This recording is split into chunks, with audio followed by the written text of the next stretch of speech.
King, we're delighted to have you here. I'm pleased to be here, Tim. Dr. King, could you tell us a little of your education and your business background? Tim, I'm a professor of marketing at the University of Illinois at Chicago. I got my bachelor's and master's degrees from the University of Texas in Austin, spent a tour of duty with the Exxon Corporation, and then returned to get my doctorate in business administration from Harvard University.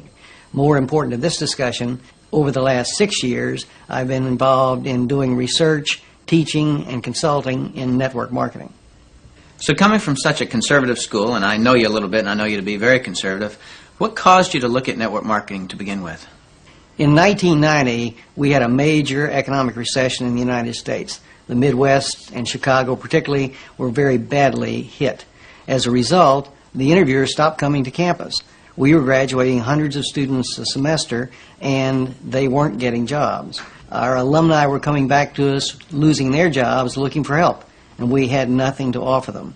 Now, I started looking, because of my background in business consulting, at alternative career paths. I went out and I looked at starting your own business, at home-based businesses. I looked at franchising. I looked at direct selling. And in the direct selling arena, I backed into network marketing. Now, I was very cynical, skeptical. Tim, I was negative about network marketing. They don't teach network marketing at the Harvard Business School, and I didn't know much about it. The end result was one of my students who was on the team asked me, "Why are you so negative about network marketing?" I looked at that young man and I said, "Son, I know enough to know I don't want to know any more." That student looked at me and he said, "Professor, if I gave you that answer to that question with no more information than you have, you would give me an F." I turned to him and I said, "Son, you're absolutely right. I have no basis for that conclusion. You just made an A."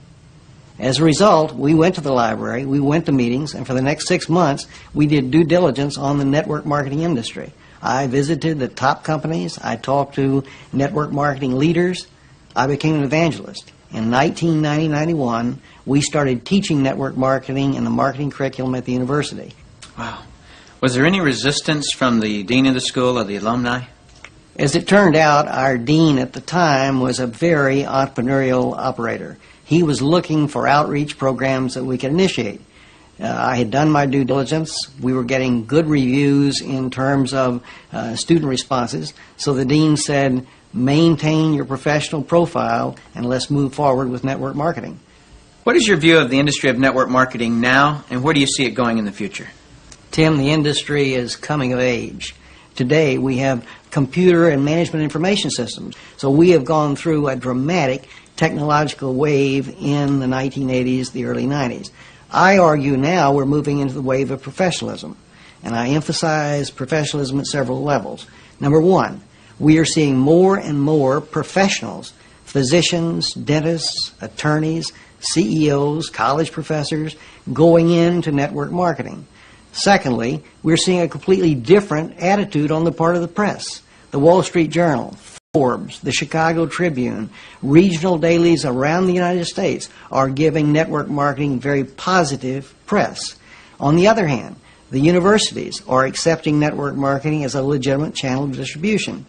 The University of Illinois at Chicago has offered the first certificate seminar in network marketing in the history of the industry.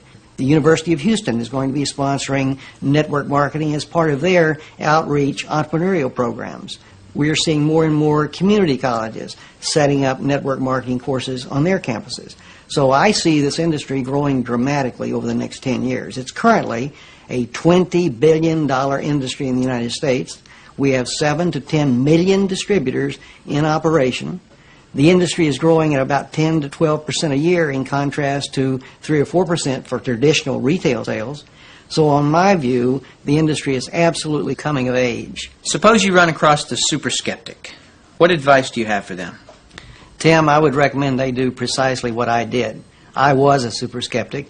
I did my due diligence, I investigated the industry, and I drew my own conclusion. I strongly recommend that you do your due diligence and then begin to define precisely what role you want to play in the network marketing industry. Set realistic expectations. If there's a single cause for failure in this industry, it's the get-rich-quick syndrome, thinking that you can come into the industry and make enormous sums of money with no work. I argue, by contrast, that if you set realistic expectations, you develop a plan of action to guide your business development, you can be successful.